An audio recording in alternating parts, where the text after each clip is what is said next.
ឃើញរូបអូនភ្លាមបែដងទៀមទាចង់បានអូនក្បែរចង់បានស្រង់មៀងនៃថ្នាក់ថ្នមគៀងកា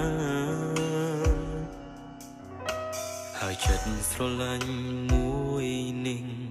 វាធំធេងពីបាតនឹងបរិយាយពីបាំងប្រាប់ចំឡើយពីបែដង